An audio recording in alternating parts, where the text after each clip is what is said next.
So I found something interesting about atmosphere in ships, and I think there's going to be an issue with it. I'm going to play this clip for 20 seconds. Sure, we also thought about, okay, what happens when you accidentally vent it? So we have some auxiliary atmosphere sticks that you can put in, and then we, by chemical reaction, magically create an atmosphere for that room or for the rooms of the ship. But the idea is that you always have these storage that you have to manage. So you fill it because and you have this concrete finite amount of atmosphere on your ship that you have.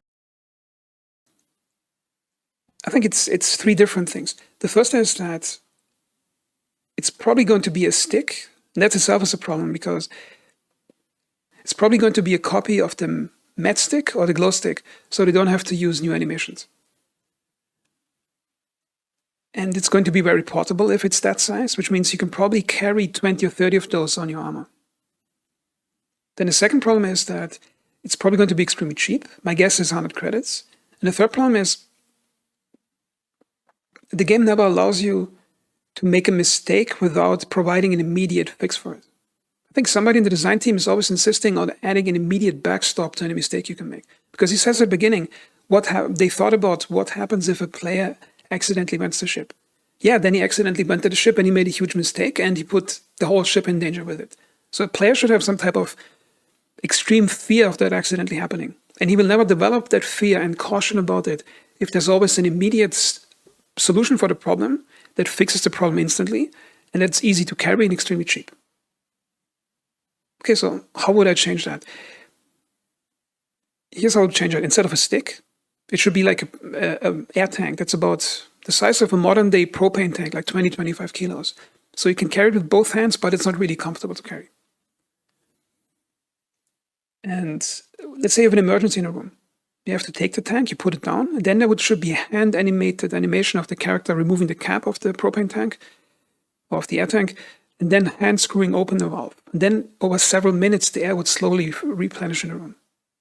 Because then you create three gameplay things. First off, the problem isn't instantly fixed, which means you have to first carry the thing to the room, open it, and then the problem gets slowly fixed. So you still have to prepare emergency equipment like putting on your helmet and putting an air tank on so you can breathe in your suit. Then the second thing is, if you put it somewhere in the ship for an emergency, it actually matters where you put it. So for example, let's say I'm flying in a Starlifter. I would usually then carry 2 of those propane-sized air tanks and put them right in the cockpit behind my seat. So if any emergency thing happens, I would get out of the seat, open the first tank right there so the cockpit has pressure so I can fly and don't need a helmet for that. Then carry the second tank to where I might need it, or as a spare tank somewhere. On Sitcom, they showed off where a ship captain would tell engineers on a Starlifter where to go to emergencies.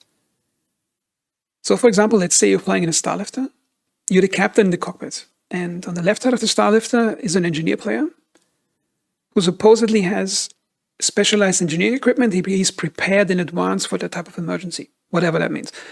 And on the right side of the ship, you have another player who's not an engineer.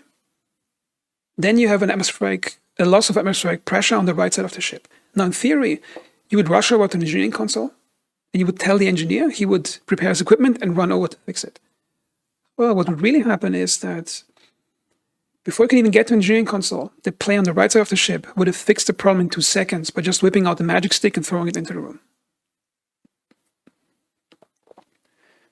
Can you see how all these safety backstops they keep adding to gameplay systems completely cancel out the intended gameplay?